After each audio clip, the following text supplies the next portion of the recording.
Seja bem-vindo ao canal Descomplicando as Escrituras, tudo bem? Vamos lá? Dar continuidade à história da redenção, de Gênesis a Apocalipse, da criação à consumação? Hoje nós vamos para o episódio de número 18, da teocracia para a monarquia. Vamos nessa?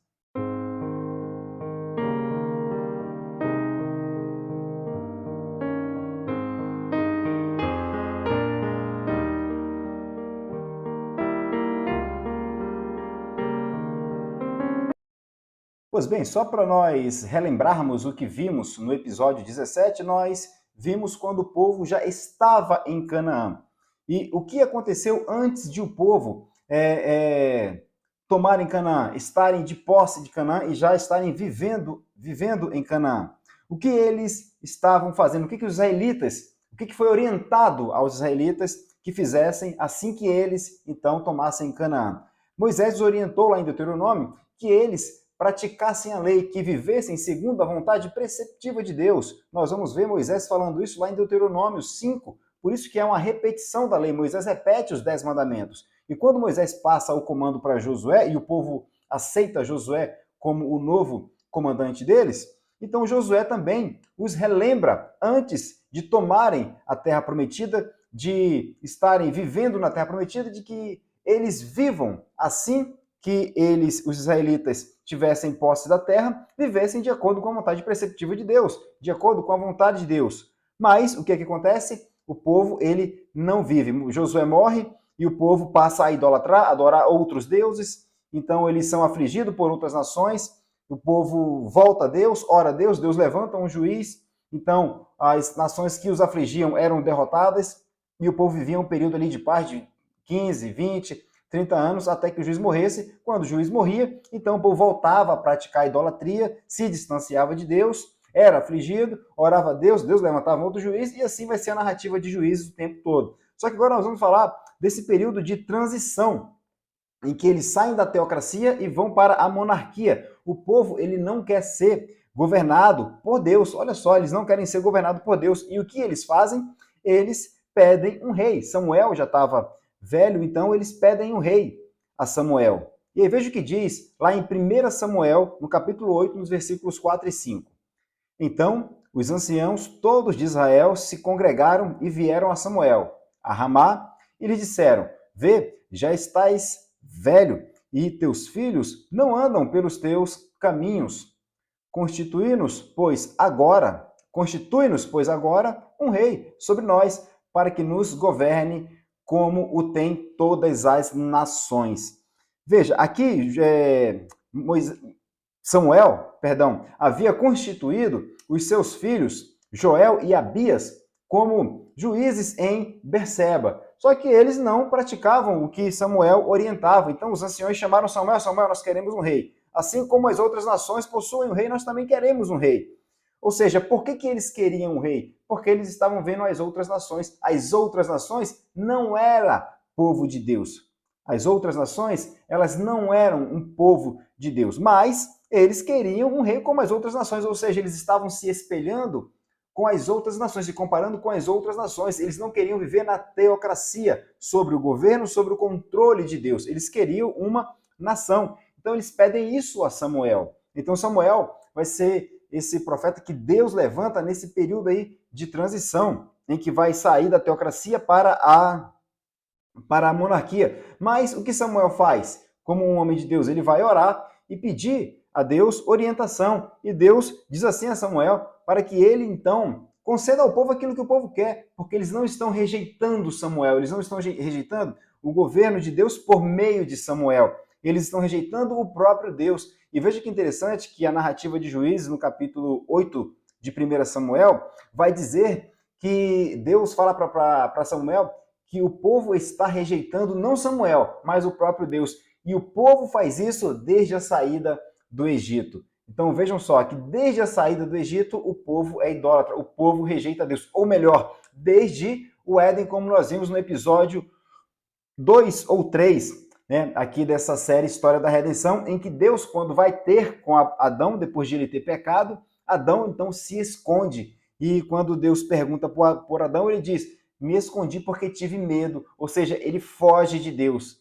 E aqui não é diferente, o povo está fazendo a mesma coisa, fugindo de Deus. Então Deus diz a Samuel, dê o rei a eles, eles querem um rei, dê o rei a eles. Agora imaginem, o povo vai sair da condição ali de uma teocracia em que Deus estava no cuidado deles, no comando, e vai dar a eles um rei, o rei que eles pedem. E quem vai ser o primeiro rei que é dado a eles? Vai ser o rei Saul. Vai ser o rei Saul. Mas eu quero deixar para falar de Saul, Davi e Salomão, que foram os três reis quando todas as tribos ainda estavam ali unidas, no próximo episódio. O que eu quero trazer aqui, ideia para a gente refletir um pouco, é que nesse período de transição em que Deus levanta Moisés, quem pede um rei é o povo. E por quê o povo pede o rei? Porque o povo, estava se espelhando em outras nações pagãs, em outras nações idólatras. E por isso eles eram também idólatras, adotavam os mesmos comportamentos de outras nações. Veja um exemplo disso. Lá na narrativa de Juízes, não recordo agora aqui o capítulo 11, não lembro agora, em que Jefté, que é mais um juiz, faz um voto de que se ele for para a batalha e vencer essa batalha, quando ele voltar, ele vai sacrificar aquilo que sair da casa dele. Ora, mas anteriormente Deus já havia prometido que a vitória seria deles. No entanto, ele vai e vence. Quando volta, o que sai da casa dele? A filha. E ele sacrifica a filha. Ele sacrifica a filha. Ele não volta atrás, né? E aí, olha, fiz um voto com Deus e tenho que cumprir.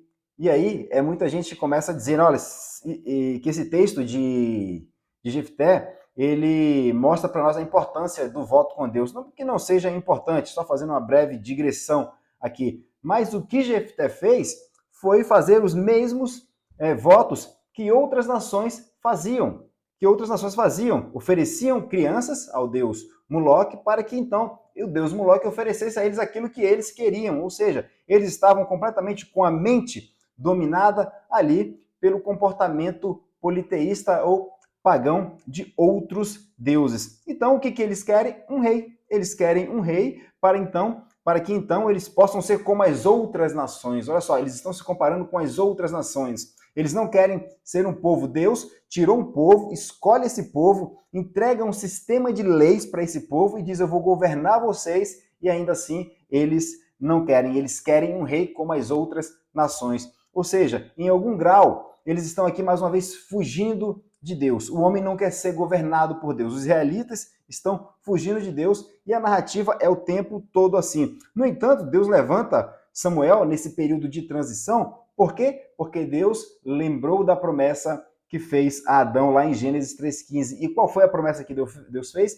De que na mulher vai nascer aquele que vai pisar na cabeça da serpente, aquele redentor. Então Deus levanta Samuel para dar continuidade a essa promessa. Então é Deus atuando na história para dar continuidade a essa promessa. E lá em Jeremias 1,12, Deus fala por meio do profeta que ele vela pela palavra dele para que se cumpra. Então Deus está atuando o tempo todo na história para se cumprir. Então Deus vai levantar Samuel para esse período de transição. E aí Saul vai ser o primeiro rei de Israel. E Saul vai ser o rei que vai trazer juízo sobre Israel. Nós vamos ter Davi, que vai ser o ápice da revelação ou da sombra de Cristo no Antigo Testamento. Mas isso eu quero falar no próximo episódio. Quero falar de Saul, Davi e Salomão, os três reis de Israel, porque depois o reino é dividido e nós vamos ter outros desdobramentos, tá? Mas o que era importante para esse episódio de hoje é nós olharmos para esse povo que era governado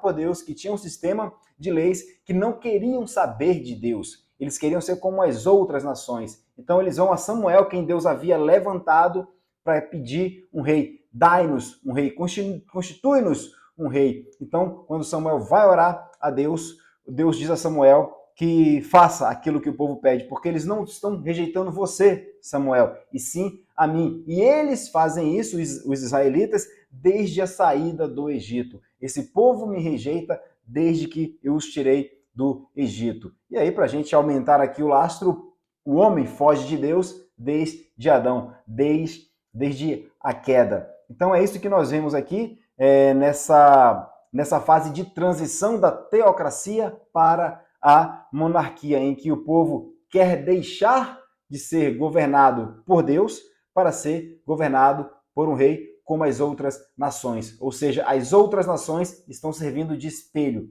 para o povo que Deus elegeu lá no Antigo Testamento, o povo que Deus escolheu. Tá? Então, esse é o nosso episódio de hoje. Se você aí gostou, ajuda aí o canal compartilhando, se inscrevendo no canal, curtindo, comentando qualquer coisa para esse vídeo se tornar relevante, tá certo? Lembrando que nós temos vídeos aqui todas as segundas e quartas, teremos também as sextas. Lembrando que segunda e quarta nós estamos fazendo esse compilado de história da redenção até Apocalipse, de Gênesis a Apocalipse, da criação à consumação. E sexta-feira é um quadro aqui do canal Descomplicando as Escrituras, Descomplicando o Texto, em que nós vamos trazer alguns textos bíblicos aqui para dar a interpretação do texto, para dizer o que o texto significa, fazendo uso de dois princípios fundamentais da interpretação bíblica. Quer saber quais são esses dois princípios fundamentais da interpretação bíblica? A gente vai ver na sexta-feira, quando iremos, então,